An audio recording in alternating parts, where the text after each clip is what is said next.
चलिए, good afternoon class. अभी transformer चल रहा है आप लोगों का, और ट्रांसफार्मर का भी आप लोग का न्यूमेरिकल सेक्शन को मैं करवा रहा हूँ। अभी 2-4 क्लास आप लोग का मैं न्यूमेरिकल ही दूंगा, बनाते रहिएगा। न्यूमेरिकल को छोटे छोटे क्वेश्चंस है ना, 1 लाइन 2 लाइन क्वेश्चंस हैं। आपके जो एमसीक्यूज में ऐसे ही क्वेश्चन ज़्यादातर पूछे जाते हैं। ठीक है, ट्रांसफार्मर से ज़्यादातर न्यूमेरिकल ही आता है ना, तो इसमें ध्यान दीजिएगा। आज एक और आगे का न्यूमेरिकल का लिए डेरिवेशन का कराता हूँ आप लोग को। अच्छा, कल का डेरिवेशन में, पिछले क्लास के डेरिवेशन में क्या निकला था? लास्ट में अपन को ट्रांसफार्मर का जो इक्वेशन है वो E R M S equal to क्या निकला था? 4.44 5 FN, यही निकला था। ठीक है, तो फाई क्या था? फाई एम, है ना, मैक्सिमम फ्लक्स, ये निकला था। तो आज हम लोग बात करेंगे इसके अनुपात के बारे में। ये क्वेश्चन पूछा जाता है। अनुपात मतलब किस में अनुपात देखा जाएगा कि प्राइमरी का सेकेंडरी के साथ कैसा रिलेशन है, अनुपात क्या है, रेशियो क्या है। अगर प्राइमरी में अगर 12 वोल्ट डालते हैं तो सेकेंडरी में 24 बनता है ना। मतलब अगर फिर से प्राइमरी में अगर 24 वोल्ट डाल दिए तो फिर सेकेंडरी में कितना बनेगा? 24 दूनी 48, मतलब उसके साथ संबंध कैसा है? 1:2 का है। ठीक है, इसमें जितना डालते हैं उसमें डबल आता है, फिर इसमें और ज़्यादा डालेंगे उसका जस्ट डबल आएगा। तो ये क्या कहलाएगा? प्राइमरी और सेकेंडरी के बीच का क्या कहलाएगा? एक रिलेशन कहलाएगा, संबंध कहलाएगा, एक रेशियो कहलाएगा। ठीक है, हिंदी में अपन उसको अनुपात बोलेंगे। तो अनुपात के लिए क्या चाहिए अपने को? दोनों साइड का रिलेशन पता होना चाहिए कि किस टाइप का रिलेशन होता है। अगर 1/2 उसका अनुपात है, मतलब 1:1:2, 1:2 इसका अनुपात है, मतलब ये क्या है? 1/2 है। वैसे ही इसमें क्या होगा, अगर मेरे को ईएमएफ इक्वेशन के थ्रू, है ना, ट्रांसफार्मर की ईएमएफ इक्वेशन के थ्रू अगर इसका अनुपात निकालना है तो क्या करना पड़ेगा? जो ई है उसको अपन क्या मानेंगे? ईएमएफ मानेंगे पहला, मतलब किसका? पहले साइड का, प्राइमरी साइड का। ठीक है, और अनुपात निकालना है मतलब बटे में क्या करेंगे? ये दूसरे साइड का ईएमएफ। ठीक है, तो पहले साइड के लिए क्या बनेगा फार्मूला? 4.44, इसी को इसके सापेक्ष में रखेंगे। 5M तो 5M ही होगा, एक ही फ्लक्स बहता है पूरे सर्किट में। ठीक है, फ्रीक्वेंसी हमेशा सामान्य रहती है ना। बाकी N क्या है? नंबर ऑफ टर्न्स है ना, कुंडली की संख्या है। तो कुंडली की संख्या अलग अलग होती है, तो हो सकता है प्राइमरी को मान लेते हैं N1। ठीक है, N1 मानते हैं। जस्ट सिमिलरली इसमें लिखेंगे 5M F, इसमें भी सेम रहेगा, मैक्सिमम फ्लक्स है और फ्रीक्वेंसी दोनों सेम रहती है। बस बदलता है तो क्या बदलता है? नंबर ऑफ टर्न्स बदलते हैं। ठीक है, तो क्या हो रहा है? 4.44 कट गया, 5M भी कट गया, F भी कट गया। ठीक है, तो अपने को क्या मिलता है? E1/E2 is equal to N1/N2। ठीक है, ये अपन को क्या मिल रहा है? एक रिलेशन मिल रहा है, किसका किसका? ईएमएफ का अनुपात है, पहला ईएमएफ प्राइमरी साइड का ईएमएफ और दूसरे साइड का ईएमएफ सेकेंडरी साइड का ईएमएफ का रिलेशन किसके साथ बन रहा है अभी? नंबर ऑफ टर्न्स में, पहले के साथ और दूसरे के साथ। अगर मेरे को यहाँ से, अगर मेरे को ईएमएफ पता है कितना बन रहा है प्राइमरी में, दूसरे में भी पता है, और तीसरा चीज़ क्या है कि इसका एक तो नंबर ऑफ टर्न्स पता है, और मेरे को N2 चाहिए कि नंबर ऑफ टर्न्स सेकेंडरी में कितने होंगे, तो यहाँ से डायरेक्टली आ सकते हैं, N2 को फार्मूला पुट कर सकते हैं। कैसे? N2 इज इक्वल टू क्या होगा? E2 into N1/E1। ये N2 के लिए फार्मूला निकल गया। तो ऐसे ही करके ये सबको सॉल्व किया जा सकता है। इसके सिमिलरली और आगे लिखते हैं, ये बेसिक फार्मूला होगा आप लोग के लिए, इसको याद रखना। आगे बढ़ते जाते हैं। E1/E2 is equal to N1/N2 is equal to V1/V2 is equal to 5/2। ठीक है, मैक्सिमम फ्लक्स नहीं, अलग अलग फ्लक्स है। ठीक है, 5M जो है मैक्सिमम फ्लक्स दोनों बराबर होगा, बट मैं अलग अलग फ्लक्स की बात कर रहा हूँ। यहाँ पे ये लिखेंगे, और दूसरा क्या आता है? एक लास्ट में आता है I2/I1।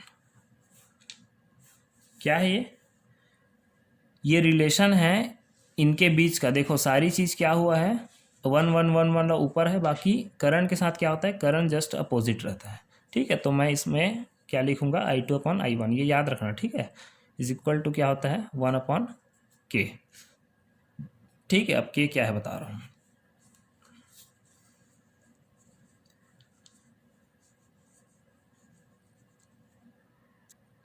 देखिए K क्या है, मैंने अब क्या कर दिया है, ये जो इक्वेशन अपना आया है उसको क्या कर दिया है, जस्ट पलट दिया है। ठीक है, जहाँ पे E1 वाला ऊपर था और E2 वाला नीचे था, वैसे ही क्या कर दिया, E2 वाला ऊपर कर दिया और E1 वाले को नीचे कर दिया। सिमिलरली सारे चीज़ में पूरा पलट दिया मैं। तो यहाँ पे क्या बल्दी हुआ कि I1 वाला क्या हो गया, ऊपर चला गया है, यहाँ पे जो नीचे था वो। ठीक है, तो इज इक्वल टू क्या हो गया, 1 जो K था वो नॉर्मली K आ गया। और इसी K को बोला जाता है ट्रांसफॉर्मेशन रेशियो। ठीक है, रेशियो मतलब ये पूरा क्या कर रहा है, अनुपात की गणना कर रहा है। तो इसमें क्या बोल दिया है, इसी को बराबर करके क्या लिख दिया है, सभी को मिला के K is equal to transformation ratio. ठीक है, ये जो पूरा इक्वेशन है वो क्या कहलाएगा, ट्रांसफॉर्मेशन रेशियो का इक्वेशन कहलाएगा। ठीक है, अपन को अब कोई भी चीज़ अगर 3 क्वांटिटी दी हुई है, ठीक है, तो अपने यहाँ से किसी भी चौथे क्वांटिटी को अपन निकाल सकते हैं। ठीक है, चलो तो इसका एक आध न्यूमेरिकल देखते हैं। तो एक क्वेश्चन लिखा है मैंने। क्वेश्चन ये बोलता है कि एक 200/100 वोल्ट का ट्रांसफार्मर है तथा इसकी प्राइमरी में 2.5 एम्पियर की करंट बहती है। ठीक है, धारा बहती है, तो सेकेंडरी धारा की गणना कीजिए करके। ठीक है, तो इसको सिंपली अपन को कैसे निकालेंगे, 200/100 मतलब इसमें प्राइमरी कौन सा है, सेकेंडरी कौन सा है, तो ये है ऊपर वाला प्राइमरी है ना। स्टेप डाउन ट्रांसफार्मर है, 200 से 100 हो रहा है। ठीक है, 200 से 100 हो रहा है, 200/100। तो प्राइमरी कितना है, 200 वोल्ट, और सेकेंडरी वोल्टेज कितना है, 100 वोल्ट। ठीक है, और करंट किसका दिया है, प्राइमरी का करंट दिया है 2.5, मतलब I1 दिया है। ठीक है, I1 कितना दिया, 2.5। फार्मूला क्या है, E2/E1 is equal to I1/I2। ठीक है, यहाँ से जिस जिस चीज़ की ज़रूरत रहेगी उस चीज़ को अपन उठा लेंगे, क्योंकि ये बराबर में रखा हुआ है, जिसको लगता है उसको अपन ले सकते हैं। ठीक है, तो अपने को क्या पता है, अपने को क्या दिख रहा है, I का रिलेशन किसके साथ दिख रहा है, करंट के साथ, मतलब EMF का रिलेशन जो है, ठीक है, करंट के साथ दिख रहा है। या फिर इसको V भी लिख सकते हैं, V1/V2, या फिर इसको वोल्टेज बोल रहा है तो ऐसा भी लिख सकते हैं, V2/V1 is equal to, voltage दिया तो वोल्टेज लिख लेना, I1/I2। ठीक है, अपने क्या निकालना है, I2 निकालना है, तो थोड़ा उल्टा कर देते हैं, पलट देते हैं, V1/V2 is equal to I2/I1। क्या होगा आगे, V1/I1/V2 इज इक्वल टू क्या निकल जाएगा, सेकेंडरी करंट। पुट कर देते हैं, क्या क्या दिया हुआ है, V1 कितना है, 200 वोल्ट, V नहीं लिखेंगे, 200 इंटू I1 कितना दिया है, 2.5 V2 कितना दिया हुआ है, सेकेंडरी का, ये V2 है, ये V1 है ना, 100। ठीक है, बराबर I2। यहाँ से आप लोग का I2 निकल जाएगा। ठीक है, कितना आएगा आपका, हो गया 500/100। ठीक है, I2 तो 1 5 तो I2 इज इक्वल टू कितना आ गया, 5 एम्पियर। ठीक है, इस प्रकार से आप लोग को सॉल्व करना है इसको। ठीक है, मैं आप लोग को एक क्वेश्चन देता हूँ, उसको बना के आप लोग जमा करना है ना।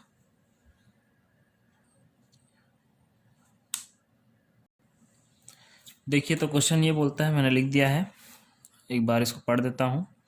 एक KVA 200/100 वोल्ट है ना, क्या है, ट्रांसफार्मर है, जिसकी प्राइमरी में टर्न्स की संख्या 100 है ना। किसका प्राइमरी मतलब N1, ठीक है, उसकी संख्या कितनी है 100 है। तो प्राइमरी तथा सेकेंडरी के धारा का मान है ना, प्राइमरी तथा सेकेंडरी के धारा का मान तथा सेकेंडरी के टर्न्स मतलब N2 की संख्या ज्ञात कीजिए। तो अपने को क्या क्या निकालना है, I1 निकालना है, I2 निकालना है और N2 निकालना है, ठीक है। देख लेना, मैं थोड़ा सा हिंट दे देता हूँ कैसे बनेगा ये। अपने को क्या दिया है, V1 दिया है, V2 दिया है, ठीक है।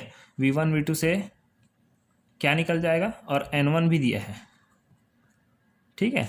तो अपन को यहाँ से तो सबसे पहला N2 निकल जाएगा, V1 बटे V2 N1 अपन N2, ठीक है। तो N1 का वैल्यू को रख देंगे अपन, ठीक है। V1 कितना दिया हुआ है 200 और V2 दिया हुआ है 100, N1 कितना दिया हुआ है वो भी 100 दिया है।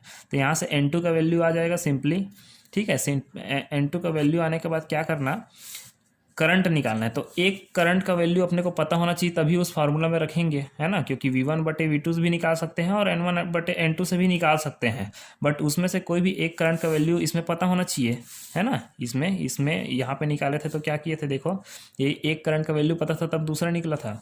तो अपने को क्या करना है, इसमें एक और चीज़ हिंट दिया है, वो है इसका पावर दिया है 1 kVA। 1 kVA मतलब पावर होता है, 1 kVA मतलब पावर, वोल्ट एम्पियर, है ना।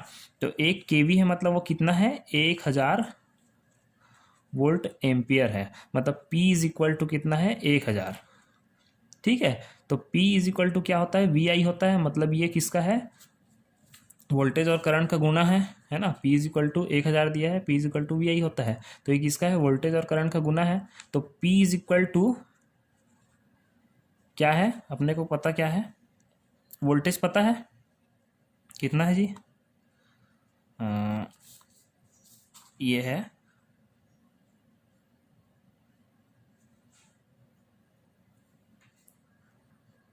तो इस फार्मूले को क्या मानेंगे, P1 is equal to V1 और I1, ठीक है।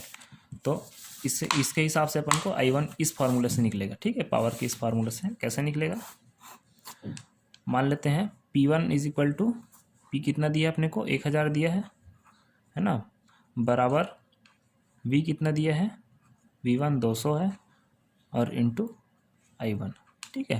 तो I1 इज इक्वल टू क्या होगा 1000 बटे 200, तो I1 निकल गया। I1 इज इक्वल टू कितना हुआ 5 एम्पियर, है ना। 2 एकम 2 5 10, इस टाइप से I1 निकल जाएगा और इसको बनाना, ठीक है अपने से।